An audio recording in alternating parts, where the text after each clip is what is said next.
কি রে পিউ, তুই দুদিন ধরে চুপচাপ থাকিস, আগের মতো কথা বলিস না। হ্যাঁ, তোর কি হয়েছে বলতো? কই, আমার কিছু হয়নি তো।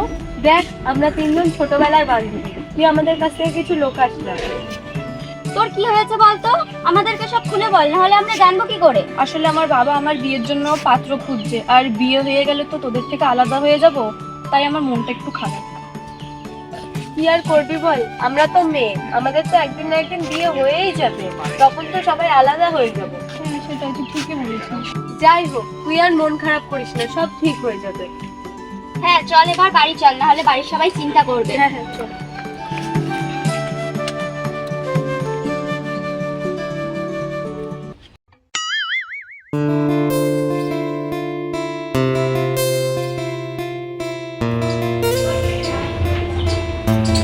এই না বাবা, তোমার চাটা ধরো।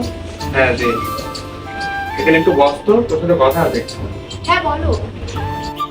তুই তো আমাদের আর সেই ছোট্ট বুড়িটি নেই, তাই ভাবছি এর মধ্যেই তোর বিয়েটা সেরে ফেলবো। কিছু করবে না। এই তুমি বুড়িকে কি বললে বলো তো, লজ্জা পেয়ে চলে গেল? আরে বুড়ি তোর বিয়ের কথা বলতেই লজ্জা পেয়ে চলে গেল। ও এই ব্যাপার, আগে বলবা তো। শোনো, আমাদের বুড়ির বর যেন সরকারি চাকরি করে, অনেক মাল করে আদায় করতে হবে। আচ্ছা দেখছি আমি কি করা যায়। হ্যাঁ ঠিক আছে, তুমি এটা ধরো, আমি রাবণের দোকানে দেখে আসবো, কোনো মাছ পাই না, আচ্ছা। নয়তো তোমার মেয়ে আবার মুখে তুলবে না। ইলিশ মাছ আনবা কিন্তু। ঠিক আছে দেখছি।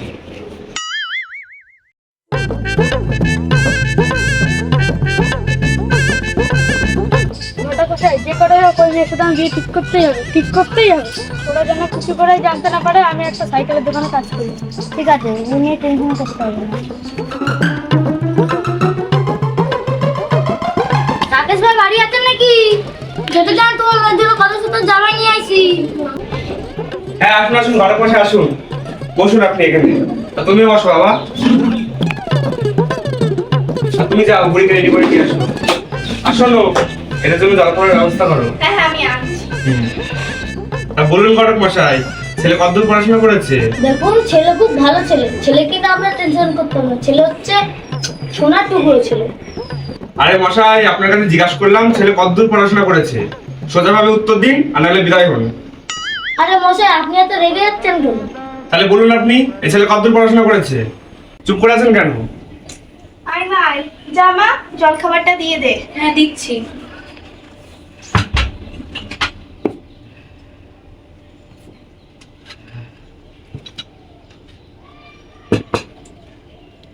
উড়িষ্যালা, কত ভালো ভালো মিষ্টি, কত ভালো ভালো মিষ্টি।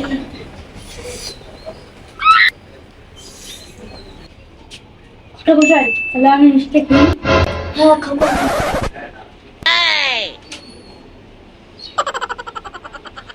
দাঁড়ান ঘটক মশাই, মিষ্টি পরে খাবেন, আগে আমার কথার উত্তর দিন।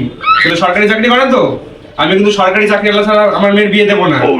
আরে তুমি একটু চুপ করে বসো না, ওদেরকে একটু শান্তি করে খেতে তো দাও। খাওয়া দাওয়া সব পরে হবে। এই ঘটক, বল ছেলে কি কাজ করে? হ্যাঁ দাঁড়ান দাঁড়ান, সব বলছি। ছেলে একটা বড়। কি হলো, চুপ হয়ে গেলি কেন? বল কি কাজ করে? হ্যাঁ বলছি, এই ছেলে প্রচুর বড় একটা সাইকেল গ্যারেজে কাজ করে। তাহলে আমি এবার মিষ্টিটা খাই। হ্যাঁ তাহলে আমিও খাই। এই ছোট লোকের বাচ্চাগুলো, বেরো আমার বাড়ি থেকে। আমার মেয়ের বিয়ে আমি সরকারি চাকরি আলা ছাড়া দেবো না। বেরো বেরো বেরো। এখানে বেশিক্ষণ টাকা ঠিক হবে না, চলো আমরা যদি বেরো বেরো।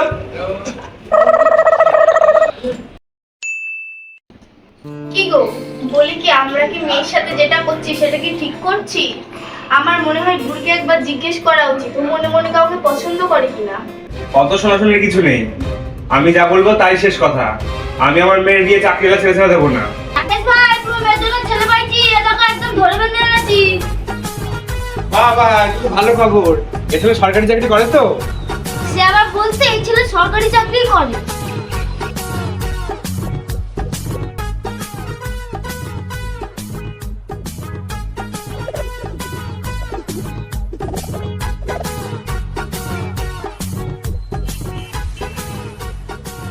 আর আপনি এরকম মেয়ে ছেলের সাথে যান কেন? এইটা আমার সাজিয়ে যেন নতুন না লাগে। ব্যাস, আর কিছু বলতে হবে না। ছেলে যখন সরকারি চাকরি করে, আমার মেয়ের বিয়ে এক্ষুনি দেবো। আরে তুমি কি পাগল হয়ে গেছো নাকি? আরে না, আমি পাগল হয়ে যাইনি ফুলটুসি।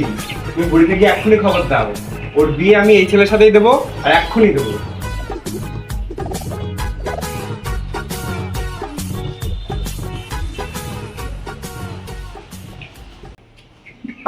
পেট মোটা গোপাল ভাট্টার সাথে আমার বিয়ে ঠিক করেছে? না না, এটা কোনোদিনই হবে না। আমি নিজেকে শেষ করে দেবো তাও ভালো, তবু এই পেট মোটা কাকুটাকে কোনোদিনও বিয়ে করবো না। আরে সবই তো ঠিক আছে, কিন্তু আমরা আর কতক্ষণ বাইরে দাঁড়িয়ে থাকবো? মেয়েকে তাড়াতাড়ি নিয়ে আসুন, আজকে একটা ভালো নবল আছে। হ্যাঁ হ্যাঁ, এই তুমি যাও, মেয়েকে রেডি করে নিয়ে আসো। মেয়েকে বিয়েটা আজকেই দেবো। না, আমি এই ছেলেকে কোনোদিনও বিয়ে করবো না বাবা। তুই সব কি বলছিস মা? হ্যাঁ ঠিকই তো বলছি, বেঁচে থাকতে আমি এই ছেলেকে কোনোদিনও বিয়ে করবো না। ছেলেকে এটা একটা কাকু। আরে শোনো, তুমি রাগ করো না, আমি মাসে 50,000 টাকা মাইনে পাই, তুমি আমার কাছে রাজরানীর মতো থাকবে। থাকুন আপনি, আমি আপনার মেয়ের বয়সী আর আপনি আমাকে চাইছেন বিয়ে করতে। আপনার এই ইচ্ছা কোনোদিনও পূরণ হবে না। দেখ মা, তুই রাগ করিস না, এই ছেলে 50,000 টাকা মাইনে পায়, তুই খুব সুখে থাকবি। আর তুমি একটু তোমার মেয়েকে বোঝাও না। আরে আমি আর কি বোঝাবো, তুমি তো বিয়ে দিচ্ছ মেয়েকে ওর ছেলের টাকা দেখে। একবার ভেবেছো বিয়ের পরে মেয়েটার কি হবে? আর বাবা তোমাকেও বলি, সারাটা জীবন শুধু টাকা টাকা করে গেলে, একবারও জানতে চাইলে না তোমার মেয়ে কিসের ভালো লাগে কিসের খারাপ লাগে। আর এই যে আপনাকে বলি, দুদিন পর তো চিন্তাই উঠবেন, এখন আপনার বিয়ে করার ইচ্ছা গেল না? বুড়ি তো ঠিকই বলছে, আর কদিন পরে তুমি বুড়িকে সাদা ধান করে দেখতে পাবে তো। হ্যাঁ ঠিকই তো, এটা তুমি ভেবে দেখিনি। আজকে তুমি আর তোমার মেয়ে আমার চোখ খুলে দিয়েছো।